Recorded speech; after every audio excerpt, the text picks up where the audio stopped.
j'avais pas envie. Mais il m'a attrapé et puis il a fait ce qu'il avait à faire. Je faisais des photos un peu provocantes et ça a fuité justement. Ça fait qu'il y avait des anciennes personnes de mon collège qui étaient là et qui se moquaient beaucoup de moi. Ça fait que j'ai déjà arrêté l'école. Et ma mère, elle m'a envoyé au Cameroun justement parce que je devenais ingérable. Je refusais son autorité. À l'école, j'allais plus à l'école parce que je me faisais harceler. J'avais pas envie de parler avec ma mère. Je faisais des tours de bus de nuit tellement j'avais froid. Et à ce moment-là, en gros, j'étais chez une de mes amies. Et il y a un garçon, en gros, qui m'ajoute sur Snap. Et ouais, il m'ajoute sur Snap. Et je l'accepte. Et il me fait comprendre qu'en gros, c'est une de mes amies qui lui a envoyé ce Snap. Qui lui a envoyé mon Snap. Et en gros, il m'a dit qu'il faisait bosser des meufs.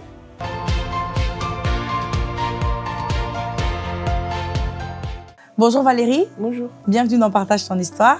Alors, je suis très ravie de te recevoir aujourd'hui. Donc, tu as un témoignage formidable à nous raconter. Je vais te laisser d'abord te présenter quelques instants aux internautes qui ne te connaissent pas encore. Je m'appelle Valérie. Je suis membre de l'église ACR depuis le mois de juillet 2021. Amen. Et tu as une histoire à raconter. Et j'ai une histoire à raconter. Amen, gloire à Dieu. Dis-nous Valérie, comment ton témoignage commence? Comment ton histoire commence? Dans quel contexte familial tu as grandi? J'ai grandi dans un contexte familial très très violent. Depuis que je suis petite, on n'a jamais vraiment vécu en harmonie. Enfin, pas avec beaucoup d'amour parce qu'en fait, étant petite, je vivais à Clichy-sous-Bois. J'ai grandi à Clichy-sous-Bois. Mon père, j'ai vu beaucoup mon père frapper sur ma mère. Il nous mettait dehors souvent, mes frères et moi, pendant que ma mère était enceinte de mon petit frère. Et du coup, par rapport à ça, même quand ma mère elle a commencé à s'en sortir ou quand on a commencé à vivre avec elle, elle a essayé de comment dire, comme elle peut, de nous élever, mais c'était pas très évident vu que je suis quand même sa seule fille. Du coup, ça fait que souvent, quand elle était en colère, c'est sur moi qu'elle souvent rejetait sa frustration. Ou vu que j'avais pas grandi avec mon père, souvent j'étais toujours en conflit avec elle en fait. Du coup, c'était pas très sain. Voilà. Et du coup, donc en fait déjà on voit que dans ton témoignage, dans ce que tu vas nous raconter, déjà le fait de pouvoir vivre ça, en fait ça t'a quand même quelque part choqué, traumatisé. Quelles sont les conséquences, tu penses que ça a eu sur toi de voir en fait ces disputes en fait, de voir ton père frapper ta mère en fait? Qu'est-ce que ça a provoqué en fait en toi? Pour moi ça a provoqué de la colère, beaucoup de colère parce que je sais que depuis mon école primaire jusqu'à ma seconde, parce qu'après j'ai arrêté l'école, j'étais très très très violente. J'avais un manque paternel. Ça veut dire qu'il fallait toujours que je comble ce vide avec les garçons. Voilà, souvent quand mes frères me disaient que j'étais belle, il ne fallait pas que mes frères le disent, il fallait que... Soit autre. Parce que c'est mes frères, dans tous les cas, ils vont quand même me dire que je suis belle même si je suis moche. Donc, voilà. Et donc, du coup, tu avais ce besoin-là de vouloir attirer, d'être dans des relations avec des gars. C'est ça, oui. Toujours. Chaque semaine, en gros, il fallait que je change de garçon. Je me lassais vraiment régulièrement. Ah oui. J'allais même en soirée aussi. J'étais toujours dans la présence... J'avais toujours besoin de la présence masculine dans ma vie. Vraiment. Et donc, du coup, finalement, là, tu avais quel âge à ce moment-là? Quand tu commençais déjà... Déjà, mon envie de commencer à passer aux garçons, ça a commencé très jeune, à 13 ans. Mais je ne passais jamais à l'acte avec les garçons. C'est vraiment quand j'ai commencé à avoir 14, 15 ans, après ma troisième, en gros, que je m'étais fait violer par mon ex. Wow. Du coup, ça fait qu'à partir de là, j'ai commencé à changer de partenaire sexuel régulièrement. Voilà. Wow. Et quand même, du coup, en fait, ce viol-là a été une porte d'entrée, en fait, une porte pour tout ce qui va suivre, tout ce que tu vas nous raconter dans ton témoignage. Ça. Parce que quand j'étais au collège, en fait, je passais aux garçons, j'avais besoin de tout, mais je ne passais jamais à l'acte, en fait, parce que j'avais peur. Après, depuis ce moment-là, voilà. C'est comme si tu t'es dit, bon, ça y est, quoi. Voilà. Enfin, à ce moment-là, quand Est-ce que tu peux nous parler un peu du contexte de cette agression que tu as subie? C'était plutôt dans un moment intime ou est-ce que c'était vraiment en se disant, il disait non, bah, parce qu'on sait que voilà, il y a différentes agressions qui se passent. Il y en a qui peuvent se passer comme vous étiez en couple. À ce moment-là, vous étiez en couple. Et donc, du coup, peut-être on peut se dire, bon, bah, c'était un couple, donc il y a des personnes qui ne reconnaissent pas que c'est un viol. Toi, tu l'as vraiment reconnu comme un viol parce que tu n'étais pas d'accord, c'est ça? Je n'étais pas d'accord. Le contexte, c'était en fait, ça faisait quand même 1 an et demi qu'on était ensemble. Et en gros, c'était vers la fin de l'année et sa grande sœur venait d'avoir le bac. Du coup, ça fait que ma mère le connaissait déjà. Du coup, ça fait que j'ai demandé à ma mère si je pouvais aller chez eux parce que sa sœur faisait une fête pour célébrer son bac, justement. D'accord, c'est dans ce cadre. Et du coup, il y avait ses parents, ça fait que j'ai parlé avec ses parents. Et au moment, moi, à cette époque, je vivais à Drancy et lui, il vivait à Villejuif. Et vu que ma mère, à ce moment-là, elle ne me laissait pas sortir, et c'était vraiment la première fois que je sortais après, parce que j'ai aussi eu mon brevet, ça fait qu'elle me faisait confiance, elle m'a dit, vas-y. Et du coup, je suis allée et à ce moment-là, au moment où il m'a raccompagnée, il m'a dit, ma tante n'est pas là. Si tu veux, viens, on va chez ma tante, elle habite à côté. Du coup, ça fait vu qu'on n'a pas eu l'occasion de parler, vu qu'il y avait mes parents, tout ça, viens, on va se poser, on parle. Je le faisais confiance, ça fait que j'ai dit d'accord, sans souci, on va aller chez ta tante. Sûr. Du coup, arrivé chez sa tante en question, on a parlé, on a mangé, on a tout fait, on a parlé, regardé la télé, voilà. Et en gros, à ce moment-là, il me demande si on peut le faire. Je lui ai répondu non, j'étais pas prête à le faire en fait. Non, j'attendais vraiment le mariage pour le faire et je voulais vraiment pas que. Il m'a dit oui. Et c'est là où il a commencé un peu à s'énerver. Il a dit oui, ça fait 1 an et demi, on est en couple. C'est la première fois que je reste aussi longtemps avec une fille sans rien faire. Normalement, dans un couple, c'est ça en fait. T'as l'obligation en gros de le faire. J'avais pas envie, mais il m'a attrapé et puis il a fait ce qu'il avait à faire.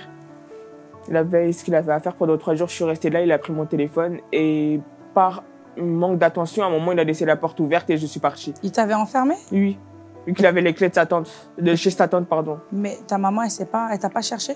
Il avait pris mon téléphone, ça fait que même si ma mère essayait de me joindre, c'était impossible. C'était vraiment impossible. Et il t'avait séquestré en fait? Voilà, justement, on peut dire ça. Et du coup, ça fait que le 3e jour, en gros, il a laissé la porte ouverte. Et je suis partie, et c'est dès là où après, j'ai pas expliqué à ma mère directement. C'est que après j'ai eu une infection et j'avais du mal à faire pipi en fait. Oui. Et c'est dès là où après, vu que ma mère est infirmière, je lui ai dit, maman, quand je fais pipi, ça me brûle. Oui. C'est là où elle a dit que j'avais une infection. Après, elle m'a amenée à l'hôpital et ils ont vu qu'en fait, mon col était déchiré. Oh. Et ils ont su que c'était un viol en gros. Et du coup, à partir de là... C'est comme ça que ta maman l'a appris aussi? Voilà. Parce qu'en fait, quand je suis arrivée, je voulais vraiment pas en parler dans sa salle d'état. Ma mère, elle me criait dessus parce que je lui ai pas donné de nouvelles. Elle pensait que c'était voulu. Et j'avais vraiment pas envie de lui parler. Je restais dans ma chambre, je mangeais. Voilà. Et donc, du coup, ensuite, par rapport à quand ça a été affirmé que c'était ça, tu as porté plainte? Qu'est-ce qui s'est passé? J'ai porté plainte, mais sans suite. Sans suite. Pourquoi sans suite?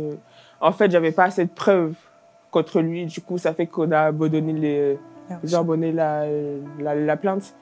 Et voilà, du coup, ça fait qu'en seconde, ça s'est passé pendant les grandes vacances. En seconde, je suis rentrée et je me faisais quand même harceler aussi parce que il y a vraiment plein de péripéties par rapport à ma vie. Je me faisais harceler parce que je sais que sur mon ancien compte Snap, je faisais des photos un peu provocantes. Et ça a fuité, justement. Ça fait qu'il y avait des anciennes personnes de mon collège qui étaient là et qui se moquaient beaucoup de moi. Ça fait que j'ai déjà arrêté l'école. Et ma mère, elle m'a envoyé au Cameroun, justement, parce que je devenais ingérable. Je refusais son autorité. À l'école, j'allais plus à l'école parce que je me faisais harceler. J'avais pas envie de parler avec ma mère. Du coup, ça fait qu'elle m'a envoyé au Cameroun. Et t'es resté là-bas pendant combien de temps?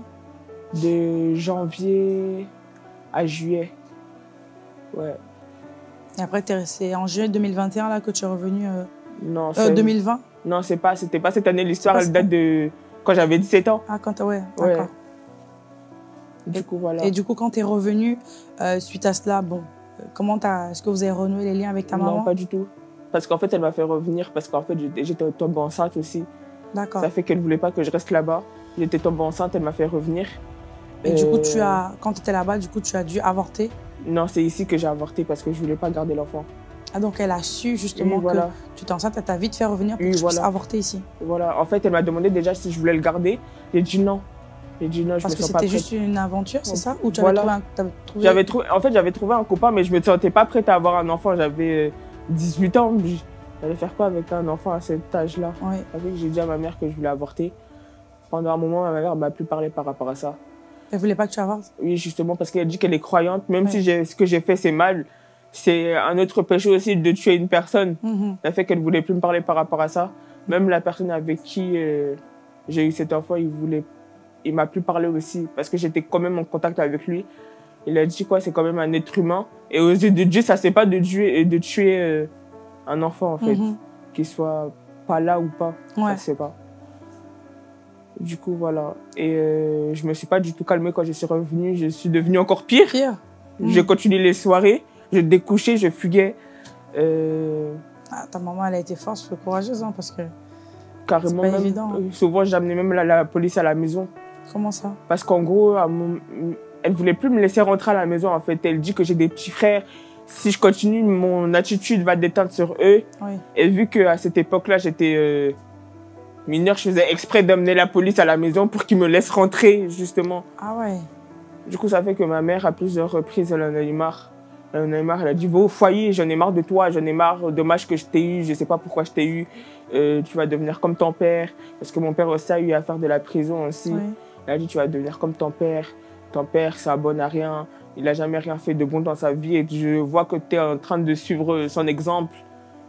Et du coup, toi, au moment où elle te dit ça, en fait, comment tu le vis, comment tu le sens? J'étais vraiment triste, je pleurais en fait. Enfin, j'étais pas devant elle? Je pleurais. En fait, c'était pas de la tristesse, c'était de la colère, en fait. Je pleurais de colère parce qu'en fait, je comprenais pas pourquoi elle parle de mon père. En fait, même si mon père, il a fait beaucoup de choses, j'ai préféré mon père à ma mère. Parce que mon père, lui, à chaque fois que je lui demandais un truc, même s'il a fait des choses, il essayait de se rapprocher de nous, il a acheté tout ce que je voulais. Ça fait qu'en fait, on dirait que c'était pas mon père le problème, mais c'était ma mère, malgré qu'elle nous a élevés et que lui, il n'était pas là, en fait. Du coup, elle me dit, ouais, tu vas devenir comme ton père. Je pleurais de colère parce que je lui disais, ouais, mais arrête de parler de lui, en fait. Je sais pas, il est tranquille, il essaie de chercher sa vie. Je sais pas pourquoi tu parles de lui. Et ça m'énervait. Ça m'énervait. Et donc, du coup, finalement, ça s'est terminé par... elle t'a mis à la porte? Plusieurs fois, ouais. D'accord. Et il y a une fois particulièrement où elle t'a mis à la porte, justement, où tu as pu avoir des propositions, justement. Est-ce que tu peux nous parler de cette partie? À ce moment-là, en fait, elle m'avait mise dehors parce qu'en fait, j'avais allumé une chicha chez elle. Et ça a failli cramer la maison, en fait. Ah oui. Et par rapport à mon beau-père, parce qu'elle s'est remariée, et vu qu'elle savait que je faisais beaucoup de bêtises, elle préférait préserver son mariage que moi. Du coup, ça fait qu'elle m'a mise dehors. Et là, c'était vraiment pour un long moment. Parce que quand elle me mettait dehors, ça durait peut-être une semaine. Après, elle me rappelait. Là, j'ai fait quand même d'octobre jusqu'à juillet dehors. Et elle m'a jamais envoyé... Octobre à juillet? Ouais, elle m'a jamais envoyé de message pour savoir comment je vais. Souvent, elle m'envoyait des messages pour dire que... fais ta vie, même si tu meurs aujourd'hui... Elle s'en lave les mains, en gros. Parce que j'avais tellement fait de choses qu'elle ne voulait plus. Et du coup, ça fait que moi, je dormais à gauche, à droite. Et souvent, je ne savais même pas où dormir, que je faisais des tours de bus de nuit tellement j'avais froid. Et à ce moment-là, en gros, j'étais chez une de mes amies. Et il y a un garçon, en gros, qui m'ajoute sur Snap. Et ouais, il m'ajoute sur Snap. Et je l'accepte. Et il me fait comprendre qu'en gros, c'est une de mes amies qui lui a envoyé ce Snap. Qui lui a envoyé mon Snap. Et en gros, il m'a dit qu'il faisait bosser des meufs. En donc gros, prostituée. Oui, mais toi, t'avais pas compris ça? Non, moi, en fait, vu qu'on est jeune, moi, j'ai compris, en fait. Je sais ce que le sens du mot bosser. Ça fait que moi, au début, j'ai dit non, j'ai pas envie, même si je suis en galère, j'ai pas envie. En fait, je lui ai expliqué que j'étais un peu en galère, mais que même si je suis en galère, j'ai pas envie, en fait, de faire ça. J'ai jamais, si j'ai envie de le faire, c'est par mon propre plaisir et non parce que j'ai besoin d'argent, en fait. Et c'était là où après, il m'a pris par les sentiments. Il m'a dit que oui, mais vu que tu sais pas où dormir, que tu dors à gauche, à droite, et vu que ce que tu m'as dit, tu dors souvent dans des bus de nuit, nous, on te loge, on te nourrit, faut juste qu'en gros, quand tu fais ton argent, en gros, tu nous donnes la moitié, en fait, vu que c'est nous qui faisons les annonces pour toi, c'est nous qui cherchons les hôtels pour toi. En gros, faut juste que tu nous donnes la moitié de ce que tu as, en fait. Et de là, après, j'ai dit oui. Du coup, ça fait que le jour même, ils sont venus me chercher, pardon. Et le jour même? Ouais, le soir, il est venu me chercher, j'ai envoyé l'adresse, et c'était 4. Celui qui nous faisait nos déplacements, la sécurité, et lui. Du coup, ça fait qu'il m'a fait mes photos, il a posté ça sur Internet, et il m'a dit que le temps que l'annonce se fasse, il faut prendre 48 heures. Du coup, ça fait que pendant 48 heures, tu fais rien, t'es là, en fait. T'es là. Et dans un appartement? Non, à ce moment-là, c'était dans un hôtel. D'accord. Dans un hôtel. Et du coup, quel type d'hôtel? Un hôtel Formule 1, un hôtel classe, un hôtel... Ça ressemblait à un hôtel Formule 1, mais c'était pas un hôtel Formule 1. Ouais. Parce que tout était compris dans la chambre, en gros. D'accord. Du coup, ça fait qu'arrivé là-bas, je connaissais déjà une fille qui, Dieu merci, aujourd'hui, elle est à l'église. Amen. Qui faisait ça aussi. Ça fait que, vu que je la connaissais même avant que je commence le truc, ça fait que je suis restée avec elle. J'ai rigolé avec elle, je restais avec elle, tout ça. Et même quand elle avait des clients, et que j'avais pas encore commencé, elle me disait, Valérie, vas-y, je te les laisse. Comme ça, tu as un peu d'argent, tu vois. Du coup, voilà. Et au fil du temps, c'est un truc, ça a commencé à m'énerver. Enfin, pas vraiment m'énerver, mais ça me rendait triste, en gros.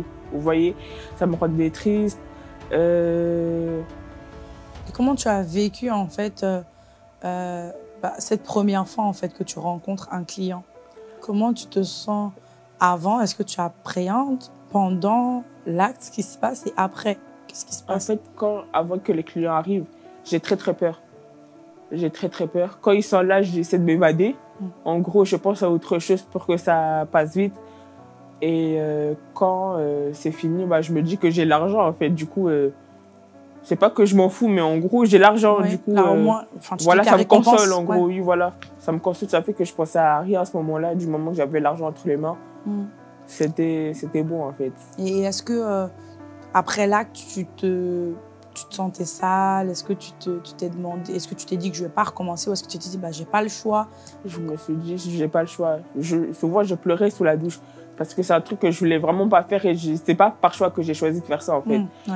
Du coup, oui.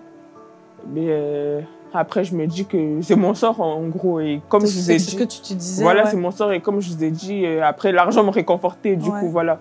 Et du coup, est-ce que tu as vécu justement des choses qui t'ont traumatisé, ou est-ce que tu as vu, entendu des choses, en fait, qui t'ont vraiment choqué?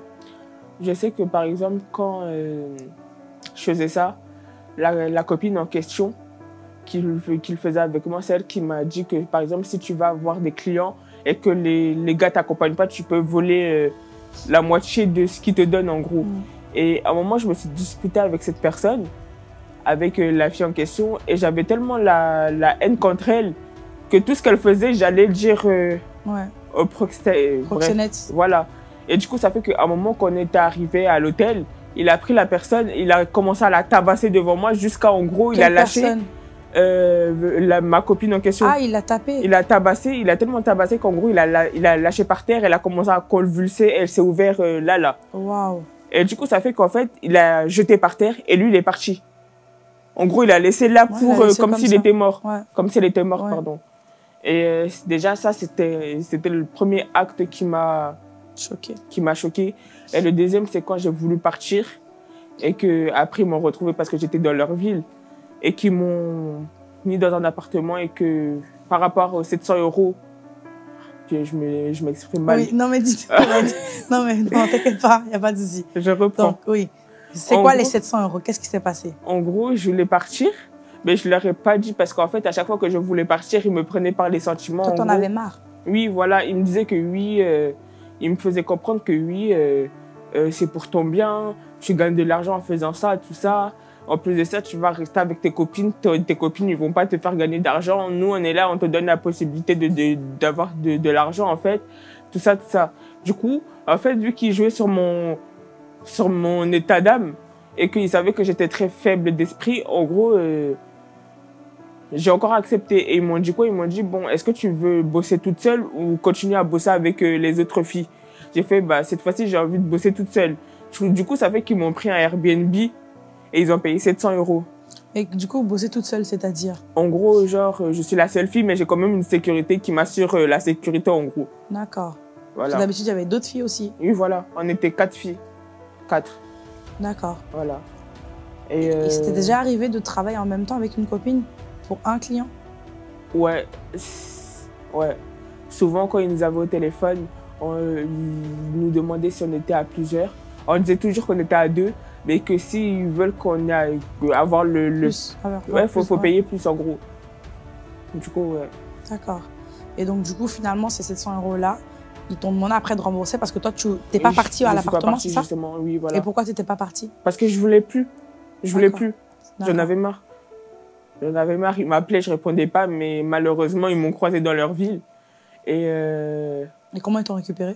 En fait, ils m'ont récupéré. Pourquoi? Parce qu'en gros, à ce moment-là, je sortais aussi avec un gars et il était de leur ville, en fait. Et du coup, on était en train de se promener le jour de la fête de la musique. Et puis, ils m'ont vu, en fait. Et vu que je répondais pas à leur appel, ils m'ont mis sur le côté. Ils m'ont dit que, ouais, ils ont commencé à m'insulter, en gros. Ils ont dit que oui, on t'a laissé le choix. Donc, en gros, tu nous prends pour, désolé du terme, pour votre bouffon. Ouais. Donc, je suis ton petit. En gros, moi, je mets 700 € sur un truc et toi, tu te permets de pas venir. En gros, tu veux ta mort. En gros, il me parlait comme ça.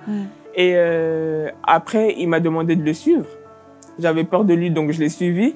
Il m'a mis dans un appartement. Il m'a dit que dans tous les cas, je sais que tu n'as pas l'argent pour rembourser. Ils m'ont volé mon téléphone. Ils m'ont volé mon téléphone. Parce qu'à l'ancienne, j'avais un iPhone 7, ils me l'ont pris. Déjà pour rentabiliser ce que j'avais. Et ils m'ont dit que toute la semaine, tu vas encore bosser pour nous. Comme ça, au moins, tu as l'argent. Tu as l'argent. Et je suis restée là, ils me donnaient seulement à boire, j'avais pas à manger. Même eux, ils venaient m'abuser. Toute la semaine, ils venaient m'abuser. Il y avait les clients qui venaient et récupéraient tout l'argent. Même moi, c'était pas comme avant où ils me donnaient la moitié. L'intégralité, ils prenaient. L'intégralité, du coup, là, en fait, tu étais devenue leur propriété. En fait, voilà, leur chose. L'intégralité, ils prenaient ça pour eux.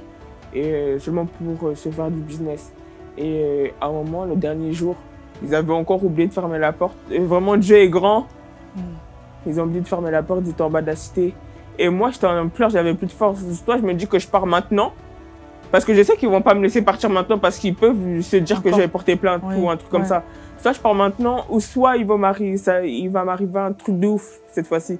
Ça fait que j'ai pris mon courage et je suis descendue chez une des voisines. Et Dieu merci, cette voisine, elle était hyper gentille, elle m'a laissé rentrer. Et comme par hasard, quand elle a fermé la porte, j'entends le gars crier en disant que oui, vous l'avez laissé partir alors que je vous ai demandé de la surveiller.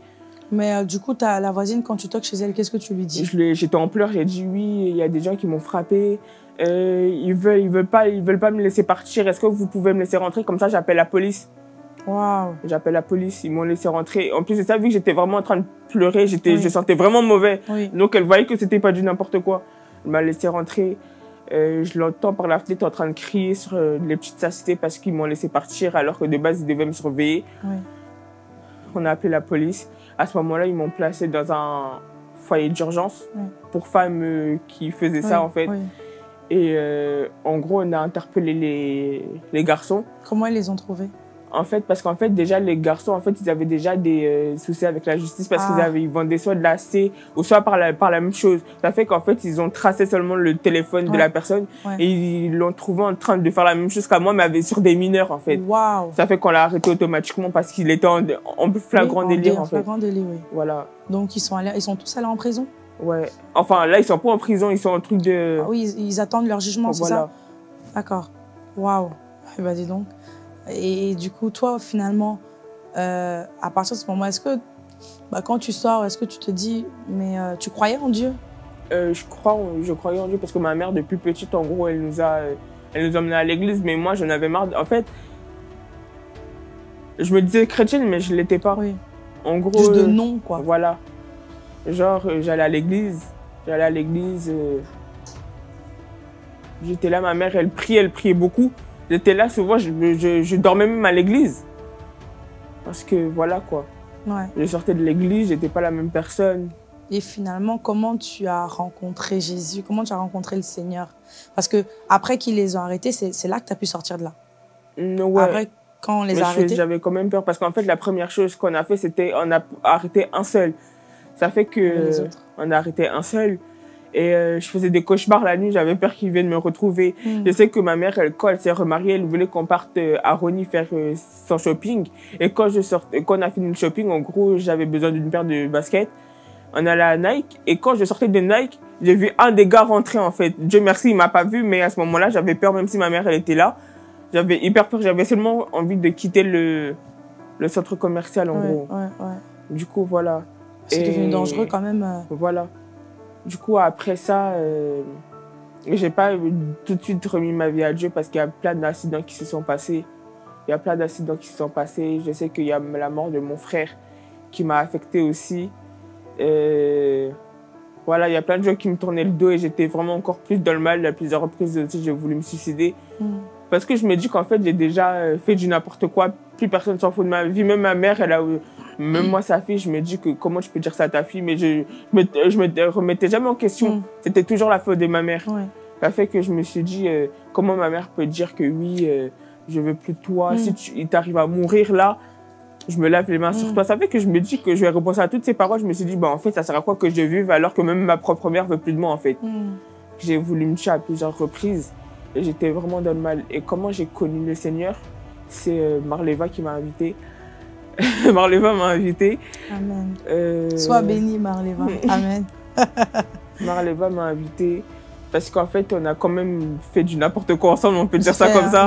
La bringue ensemble, on a vraiment tout fait ensemble, tout ça. Elle est en Christ aujourd'hui, Marleva. Je sais, c'est pour ça. Gloire à Dieu. Elle a vu que depuis que même quand on était dans le monde, elle me considérait vraiment comme sa petite sœur. En gros, même quand les gens nous demandaient « Non, mais c'est ma petite sœur, on a la même mère. » Oui, mais c'est ma sœur, je te dis oui. Avec un jour, elle m'a dit que je peux pas laisser ma petite sœur, que je considère vraiment comme ma petite sœur, dans le monde et moi, je suis là, je suis sauvée. Au début, c'était difficile parce qu'elle m'a invitée à l'église. J'ai beaucoup pleuré.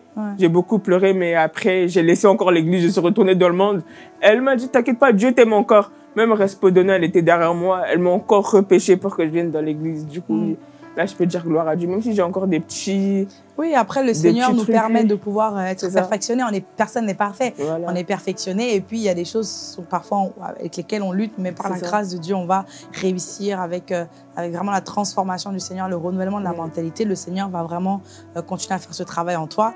Gloire à Dieu. Et du coup, finalement, quand tu découvres que Jésus t'aime encore, Dieu t'aime encore, comment tu te sens en fait? J'étais contente, même à la maison, je pleurais. Je pleurais déjà, je savais, enfin, je sais pas trop prier, mais je parle avec mes mots. Et souvent, je suis là, je pleure la nuit avant de prier. Et je dis, Seigneur, tu connais mon cœur. Je sais pas trop quoi dire, mais tu connais mon cœur. Prends-moi comme je suis. Amen. Et c'est tout. Et de toute façon, hein, c'est ça en fait aussi le témoignage, c'est qu'on vient comme on est à Dieu et c'est le Seigneur qui nous change. Après, voilà, grandir avec le Seigneur, c'est toute une marche, c'est toute une école, on apprend à entendre sa voix. Mais déjà, je bénis le Seigneur justement pour cette rencontre, pour ce que le Seigneur est en train de faire dans ta vie encore. Et juste, j'aimerais, avant de terminer cette émission, que tu puisses un peu nous parler des conséquences en fait vraiment que ça a eu sur toi en fait, la prostitution. Parce que beaucoup de personnes se disent... bon, je vais faire ça, je gagne de l'argent. Et puis, de toute façon, tous les autres mauvais côtés, je vais oublier juste comme ça, alors que pas forcément. Il peut y avoir beaucoup de répercussions. Moi, moralement, j'étais vraiment à zéro aussi. J'étais vraiment à zéro. En fait, j'étais là sans être là. Même mes proches peuvent en témoigner, j'étais là sans être là. En gros, vous pouvez parler avec moi, vous me regardez dans les yeux, mais c'est comme si ça se voit dans mon regard que je suis vraiment pas là. Valérie, regarde-moi. Oui, je suis là, mais j'étais loin, en fait. J'avais trop de problèmes. J'avais trop de problèmes, même par rapport à ça. J'étais là, en fait. En fait, en gros, c'est comme si, pour dire... En fait, si je suis là, c'est bien, mais si je meurs, c'est bien aussi. En fait, je savais... Tu n'avais aucune raison de vivre, en fait, c'est ce que tu disais.